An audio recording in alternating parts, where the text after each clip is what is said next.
오늘 이 새벽에 하나님께서 우리에게 주시는 하나님 말씀은 스가랴 6장 9절에서 15절까지 말씀입니다. 스가랴 6장 9절에서 15절 말씀, 저와 여러분이 한 절씩 나누어서 교독합니다. 여호와의 말씀이 내게 임하여 이르시되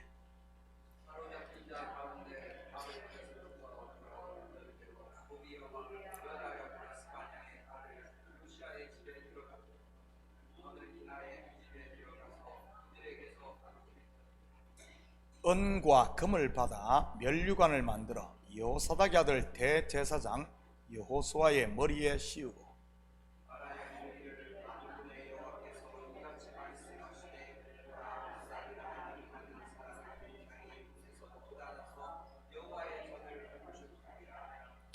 그가 여호와의 전을 건축하고 영광도 얻고 그 자리에 앉아서 다스릴 것이요 또 제사장이 자기 자리에 있으리니 이 둘 사이에 평화의 의논이 있으리라 하셨다 하고,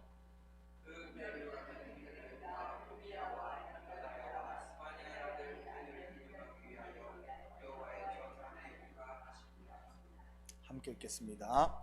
먼데 사람들이 와서 여호와의 전을 건축하리니 만군의 여호와께서 나를 너희에게 보내신 줄을 너희가 알리라. 너희가 만일 너희의 하나님 여호와의 말씀을 들을진대 이같이 되리라. 아멘. 좋은 아침입니다. 지금까지 우리는 스가랴가 본 8가지 환상을 살펴보았습니다. 환상은 서로 다른 것이지만 궁극적으로는 전부 성전과 연결되어 있었습니다. 사실 성경을 조금만 깊이 보면 창세기부터 요한계시록까지 전부 성전의 이야기인 것을 알 수 있지요. 성전이 무엇을 하는 곳입니까? 죄인이 죄사함 받아 죽을 자가 사는 곳입니다. 그리고 하나님이 임재하시는 곳이지요. 다시 말해 성경 66권이 하나님께서 죄인을 구원하시는 구원의 이야기라는 말입니다. 성전이 바로 이 구원이 이루어지는 곳이고요. 각 시대마다 각각 다른 모습으로 성전이 그려지고 있음을 볼 수 있습니다. 예를 들면 창세기 1장은 우주 성전의 모습으로, 창세기 3장은 에덴 성전, 아브라함, 이삭, 야곱 즉 족장 시대에는 장막 성전의 모습으로, 그리고 출애굽 시대 때는 광야의 성막으로 말이지. 그 후 가나안에 정착한 후에는 솔로몬이 지은 돌 성전이 세워집니다.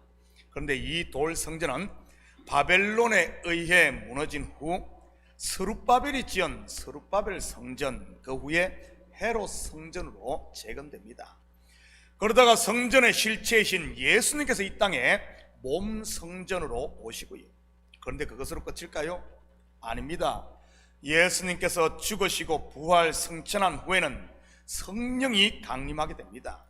그리고 이 성령은 예수 그리스도를 주로 영접한 성도들에게 보증으로 주어지고요. 그렇다면 이 시대 성전의 모습은 어떨까요? 교회가 성전입니까? 물론 교회도 성전입니다. 건물이 성전이 아닌 하나님의 백성들이 모임 자체가 성전인 것이지. 그런데 좀 더 구체적으로 말하면 성령이 거하는 성도 한 사람 한 사람이 성전인 것입니다. 확인합니다. 고린도전서 3장 16절 17절입니다. 너희는 너희가 하나님의 성전인 것과 하나님의 성령이 너희 안에 계시는 것을 알지 못하느냐. 누구든지 하나님의 성전을 더럽히면 하나님이 그 사람을 멸하시리라. 하나님의 성전은 거룩하니 너희도 그러하니라. 저는 우리 식구들이 자기 자신을 육신의 생각이나 정욕에 내주지 마시고 그런 것들이 속에서 올라올 때마다 십자가 벽들이므로 우리의 몸 성전을 거룩하게 할 수 있기를 축복합니다. 시기와 질투와 미움과 당짓는 것들이 왕노릇하지 못하게 말이지요. 그냥 방치하면 어떻게 되는 줄 아십니까? 거룩한 하나님의 성전이 강도의 구렬이 되고 마는 것입니다. 예수님 당시가 그랬지 않습니까? 그러다가 AD 70년 로마의 디토스 장군에 의해 돌 하나도 돌 위에 남지 않고 파괴되었던 것이고요. 그 성전터 위에 세워져 있는 것이 무엇입니까? 우상 숭배의 온상인 이슬람 사원이 들어서 있는 것입니다. 이것은 성령이 거하시는 우리 몸 성전도 마찬가지인 것이지요. 나를 부인함으로 성령으로 충만하지 못하면 마귀의 앞잡이로 쓰이는 것 말이지. 누가 교회를 헙니까? 자기를 부인하지 않으므로 마귀의 종이 된 성도들이 하는 겁니다. 누가 당을 짓고 이단짓을 합니까? 육신의 생각이 왕노릇하는 성도들인 겁니다. 그러기에 종말을 사는 성도는 슬기로운 다섯처녀처럼 깨어 성령의 기름을 준비하고 있어야 하는 것이지. 당시 성전을 밝히는 기름은 감람유였습니다. 올리브 오일 말이지. 감람유가 어떻게 만들어집니까? 겟셋만의 적 기름틀에 들어가 깨어지고 눌려져 기름이 나오는 것입니다. 땀방울이 핏방울이 되는 것처럼 자기가 부인될 때 말이지.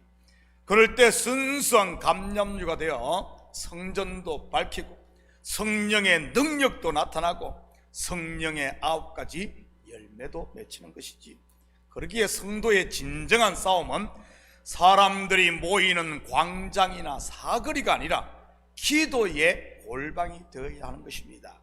히스기야로 말하면 사람을 바라보는 것이 아니라 얼굴을 벽으로 향하는 것 말이지. 오늘 본문으로 들어갑니다. 10절 11절입니다 사로잡힌 자 가운데 바벨론에서부터 돌아온 헬데와 도비야와 여다야가 스바냐의 아들 요시야의 집에 들어갔다는 간나니 너는 이날에 그 집에 들어가서 그들에게서 봤대. 은과 금을 받아 면류관을 만들어 요사닥의 아들 대제사장 요수아의 머리에 씌우고. 여러분 좀 이상하지 않습니까?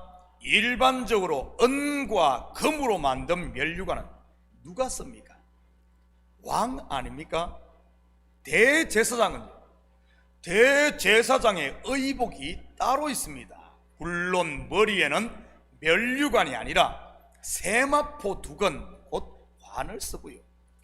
그렇다면 이것은 무엇을 말하는 것이겠습니까? 대제사장 요수아를 왕으로 세우라는 말일까요? 당시 스룹바벨이 총독인데 말이지. 그리고 당시 유대는 페르시아의 지배를 받고 있었기에 왕을 세울 수 없는 상황이었고요. 그래서 우리가 구약을 볼 때는 항상 두 봉우리를 볼 수 있어야 하는 겁니다. 바로 앞에 있을 역사적 사건과 멀리 있을 궁극적 사건, 바로 예수 그리스도로 말이지.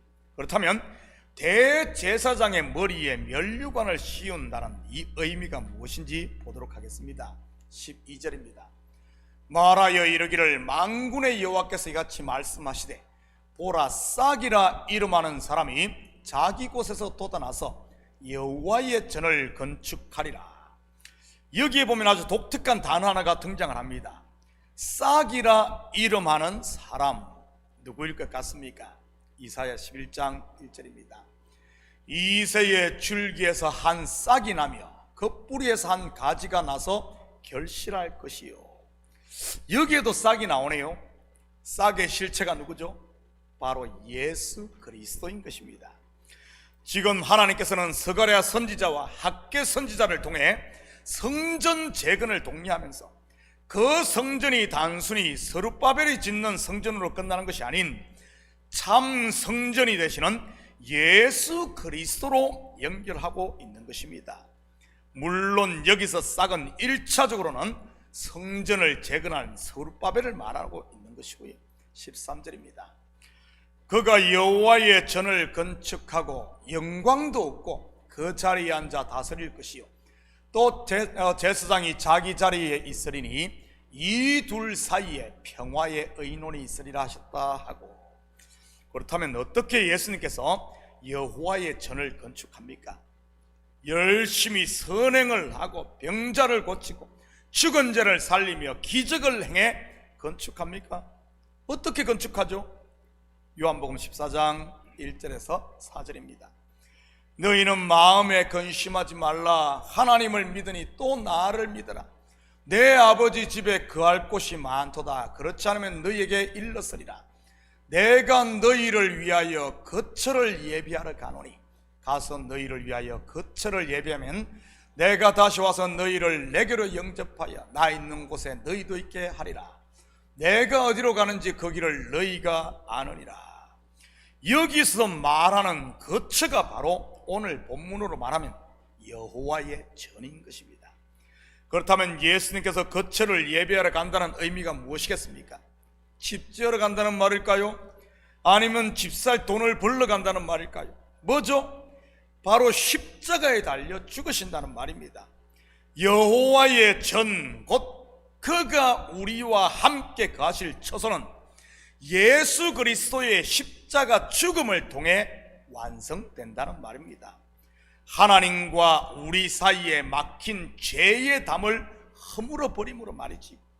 이것은 지금 우리에게도 마찬가지인 것입니다. 내가 그리스도와 함께 십자가에 못 박힐 때, 다시 말해 회개할 때 하나님이 임재하심으로 말미암아 임마누엘이 되어지는 것이지.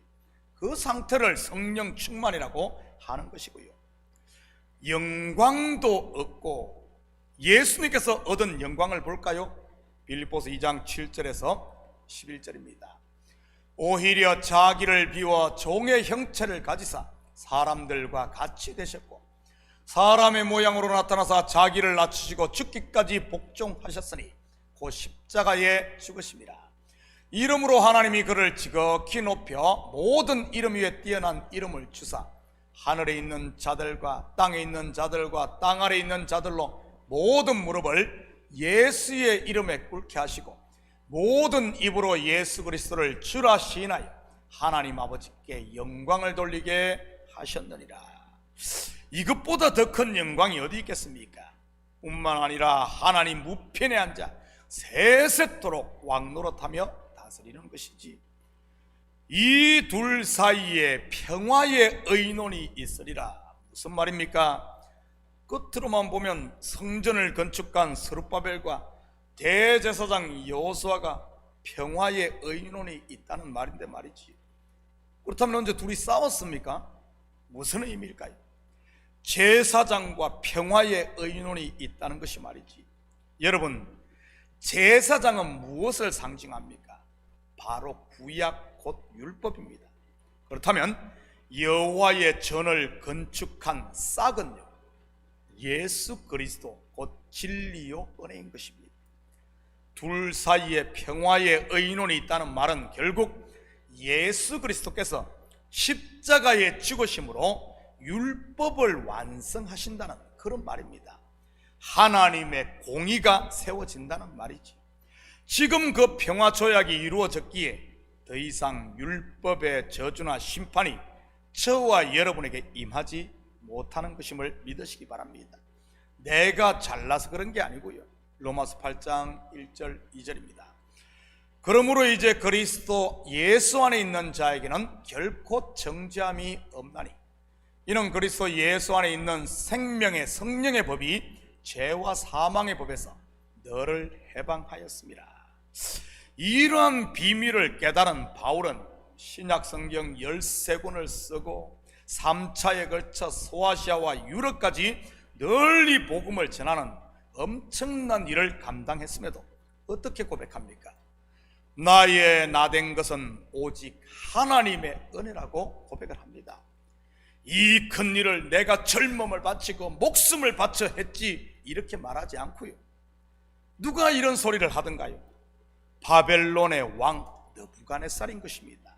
그런 소리 하다가 미쳐버려가지고 7년간 짐승처럼 살지 않습니까? 사랑하는 성도 여러분, 오늘 하루도 예수 그리스도의 핏값으로 세워진 내 속에 있는 하나님의 성전을 육신에게 져서 강도의 소굴로 만들지 마시고 믿음의 선한 싸움을 통해 내 욕심, 내 육신의 생각을 내려놓음으로 성령 충만을 받아 하나님이 주신 은혜와 평강의 하나님의 나라를 오늘도 마음껏 누리며 살 수 있기를 축복합니다. 같이 기도합니다. 사랑의 아버지 하나님, 참으로 감사를 드립니다. 우리를 피로 사서 하나님께 바치시고 이제는 하나님과 함께 가며 하나님을 아바 아버지라 부를 수 있는 이런 놀라운 은혜를 주신 하나님, 이제는 하나님과 우리 사이에 평화가 있음을 알고 두려워하지 말고 우리가 죄에 넘어질 때마다 십자가 앞에 엎드리는 저희들 될 수 있도록 주여 도와주시옵소서. 주님께서 가장 기뻐하시는 소리가 바로 내가 죄를 범하였나이다, 아버지 하나님 주님 앞에 고백하는 것임을 알고, 아버지 하나님 우리가 죄에 넘어질 때마다 주님 앞에 나아가 우리의 죄를 고백함으로 하나님을 기쁘시게 하고 우리 속에 아버지 하나님 거룩한 성전이 세워지는 아름다운 역사가 있게 축복하여 주시옵소서. 이 새벽도 간구하는 기도 제목마다 주님 속히 들으시는 줄 믿사오며 이 모든 말씀 예수님의 이름으로 기도드립니다. 아멘.